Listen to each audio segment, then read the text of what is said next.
Hello friends, आप सभी का हमारे यूट्यूब चैनल पर स्वागत है। इस वीडियो में हम जो पीडियाट्रिक्स से रिलेटेड काफ़ी इंपॉर्टेंट पॉइंट्स हैं कार्डियोवास्कुलर सिस्टम से, उन सभी को हमने इसमें इन्वॉल्व किया है ताकि जो भी आपकी अपकमिंग एग्ज़ाम्स हैं नर्सिंग से रिलेटेड, उसमें आप अच्छे से अच्छा स्कोर कर पाएँ और कोई भी पॉइंट मिस नहीं हो कार्डियोवास्कुलर सिस्टम से रिलेटेड।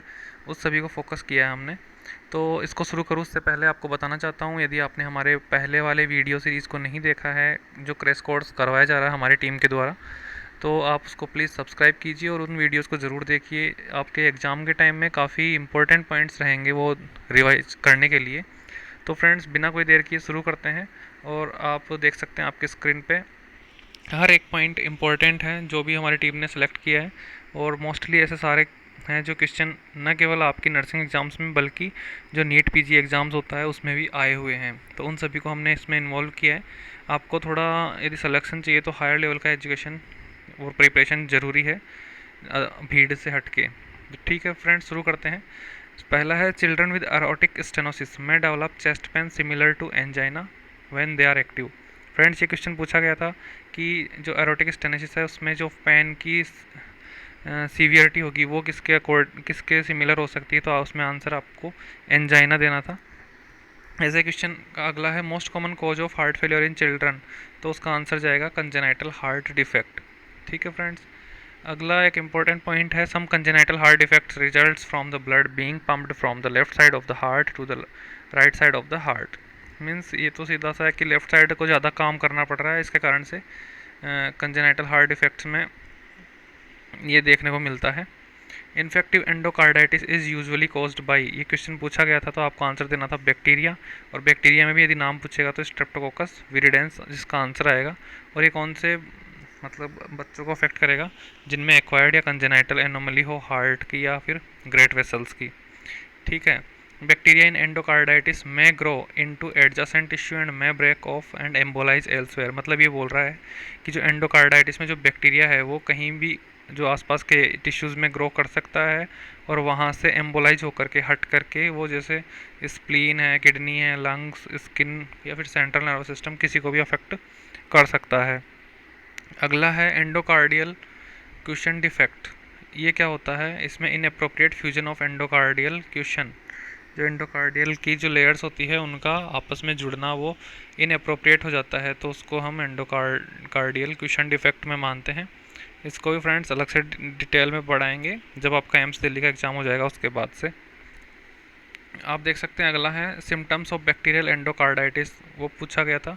तो इसमें आपको ध्यान रखना है लो ग्रेड इंटरमिटेंट फीवर। फीवर का टाइप काफ़ी बार पूछा गया है, तो आपको बताना है कि लो ग्रेड फीवर रहेगा और इंटरमिटेंट रहेगा, कभी आएगा कभी जाएगा।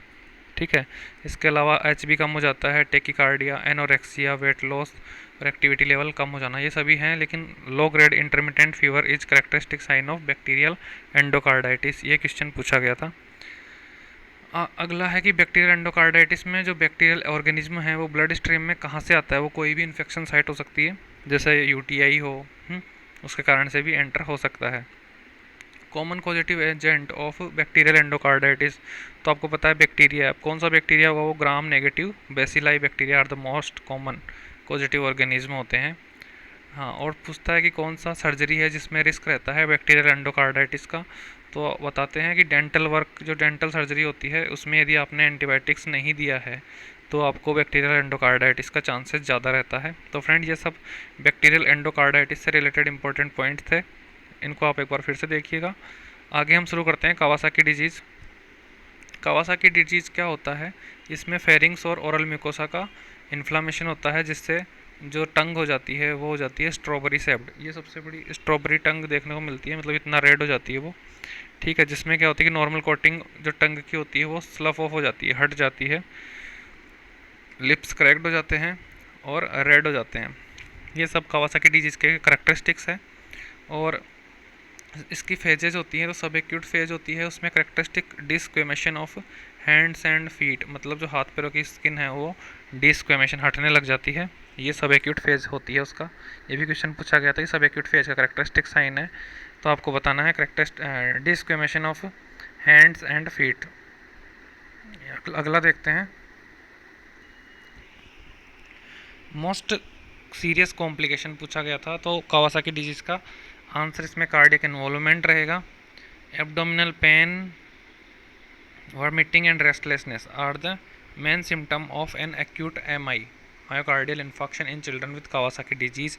मतलब यदि कावासाकी डिजीज़ के पेशेंट में, बच्चे में अरेस्ट होता है तो उसमें, मतलब सॉरी अरेस्ट नहीं, मायोकार्डियल इन्फॉक्शन होता है तो उसके ये सिम्टम्स देखने को मिलते हैं।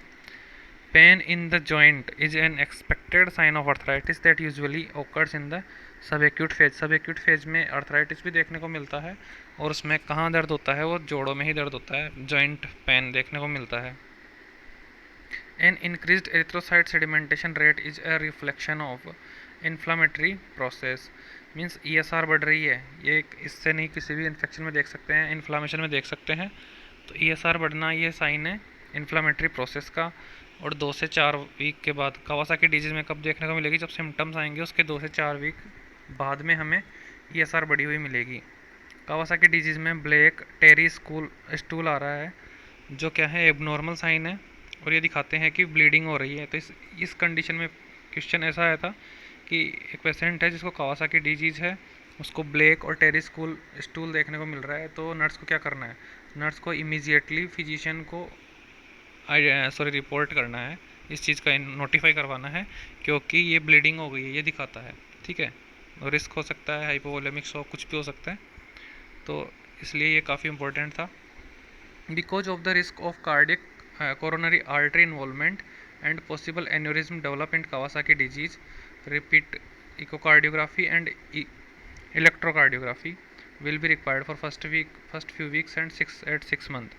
हम क्यों करवाते हैं echocardiography and electrocardiography Kawasaki disease में, क्योंकि वहाँ पर कोरोनरी आर्टरी इन्वॉल्व हो सकती है, या फिर जो एन्यूरिज्म डेवलप हो सकता है वेसल्स में। मतलब एन्यूरिज्म का मतलब होता है कि जो उनकी वाल है वो वीक हो जाती है और कभी भी रप्चर हो सकती है, तो इसलिए हम इलेक्ट्रोकार्डियोग्राफी और इकोकार्डियोग्राफी करवाते हैं। इन एक्यूट रूमेटोइक फीवर, अब रूमेटिक फीवर देखते हैं, इसमें क्या होता है, ल्यूकोसाइटोसिस एक इम्यून रेस्पॉन्स होता है।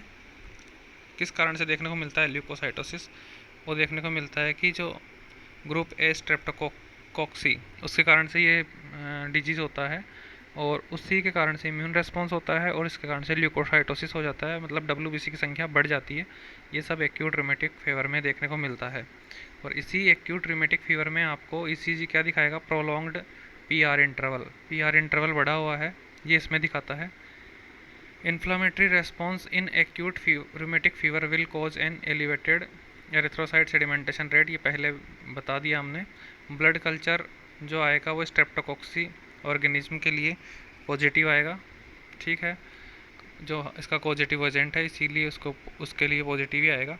कार्डाइटिस यदि है वो मेजर डायग्नोस्टिक क्राइटेरिया है, और यही एक ऐसा मैनिफेस्टेशन है जिसके कारण से डेथ हो सकता है या फिर लॉन्ग टर्म कॉम्प्लिकेशंस डेवलप हो सकते हैं। एक्यूट रूमेटिक फीवर में क्या क्या देखने को मिलता है, जैसा मैंने बताया, prolonged PR interval, low grade fever, और इंटरमिटेंट नहीं रहेगा वो।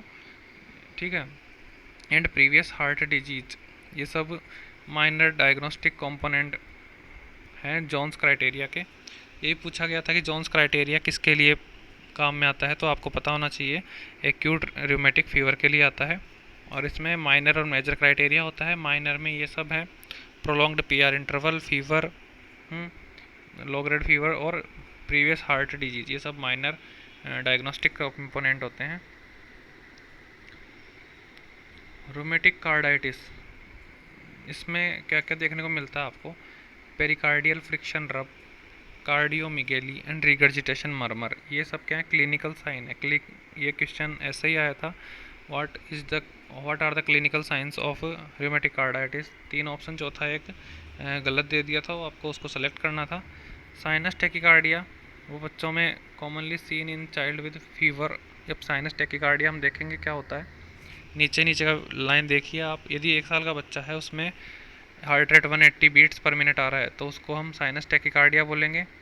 नॉर्मल क्या होती है, नॉर्मल होंगी 100 बीट्स पर मिनट 1 साल के बच्चे के लिए।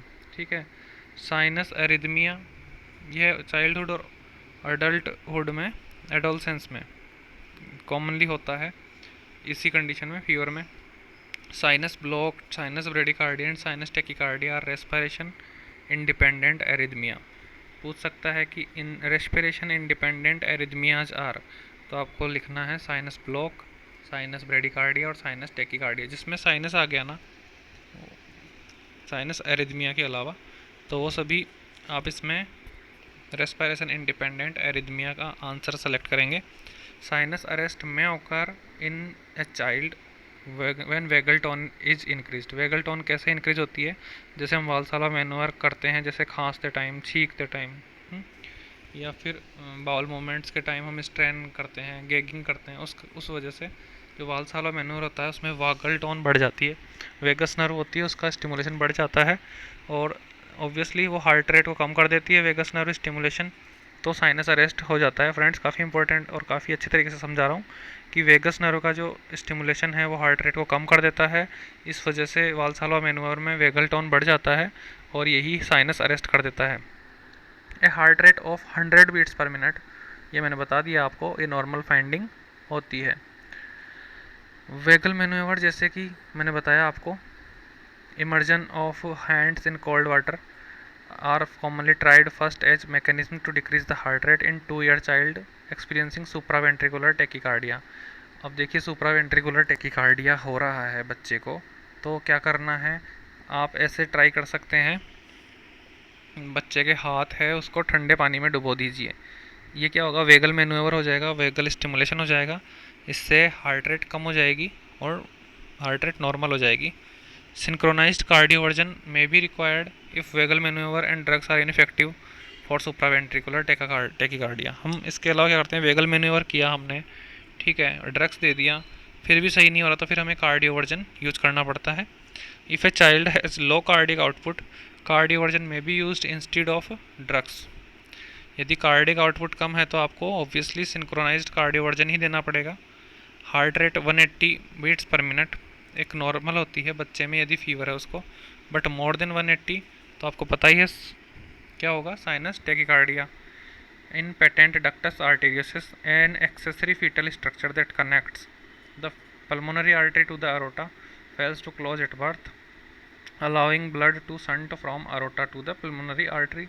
ये बता रहा है पेटेंट डक्टस आर्टेरियोसिस क्या करती है, ये ब्लड को अरोटा से पल्मोनरी आर्टरी में डायरेक्ट भेज देती है, यही इसका कहने का मतलब है। तो फ्रेंड्स, काफ़ी इंपॉर्टेंट पॉइंट्स थे। ऑब्वियसली उम्मीद करता हूँ आपको बहुत कुछ नॉलेज बढ़ा होगा और इसको बार बार देखेंगे तो आपको अच्छी तरह से सभी पॉइंट्स याद भी हो जाएंगे।